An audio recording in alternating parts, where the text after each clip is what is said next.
은행 등에서 돈을 빌렸다 한 번 연체되기 시작하면 이자가 눈덩이처럼 불어나 채무자는 헤어나기 힘든 빚의 수렁으로 빠지는 경우가 있습니다.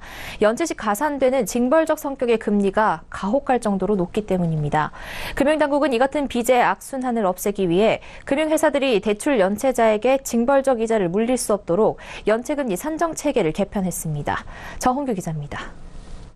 앞으로 모든 금융회사는 연체금리를 약정금리에 3%포인트만 더해 부과할 수 있습니다. 금융위원회는 이런 내용의 연체 가산금리 인하를 포함한 취약 연체차주 지원 방안을 마련했다고 밝혔습니다. 우선 금융위는 연체 행위에 대한 징벌적 이자 부과가 지나치다고 보고 금융회사 관리 비용 등을 감안해 연체금리 수준을 낮추기로 했습니다.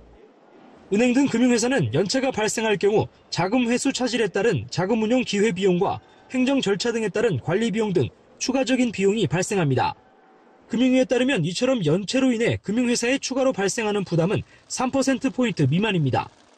연체 가산금리가 6에서 9% 수준인 점을 감안하면 금융회사의 추가 부담인 3%포인트를 제외한 3에서 6%포인트는 연체 행위에 대한 징벌적 성격으로 부과되는 셈입니다. 이에 금융위는 연체로 인한 금융회사의 추가 부담인 3%포인트만 약정금리에 더해 연체 금리를 정하도록 산정체계를 개편해 오는 4월 이후부터 시행키로 했습니다. 특히 연체관리 비용은 은행과 비은행 간 차이가 없다는 점에서 업권 간 차등 없이 적용할 방침입니다. 금융위는 이를 통해 연체이자 부담이 연간 5조 3천억 원 줄어들 것으로 기대했습니다. 이와 함께 연체자에게 채무 변제 순서 선택권을 부여하기로 했습니다. 예를 들어 원금을 먼저 갚는 것이 금전적으로 유리한 경우 이자를 미루고 원금부터 갚을 수 있습니다. 서울경제TV 정원규입니다.